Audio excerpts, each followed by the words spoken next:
Ladies and gentlemen, have you ever wondered what happiness tastes like? Some it says chocolate, some it's coffee, but I say it's bright green liquid that looks suspiciously like it could grow in the dark. Now, Mountain Dew is not just a drink, it's an experience.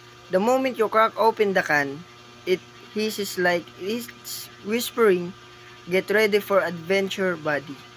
And after one sip, you suddenly feel like you could climb a mountain, wrestle a beer, and still have energy left to play Mobile Legends all night. But let's be honest, Mountain Dew is not just about the energy. It's about the personality. Coke is the serious businessman of soda. Pepsi is the cool kid, but Mountain Dew is that crazy friend who says, "Let's skateboard down a hill at midnight, what could go wrong?" And somehow, you say yes. So next time, you're tired, bored, or just need to feel alive, don't look for inspiration in motivational books. Just grab a Mountain Dew because sometimes all the motivation you need comes in neon green.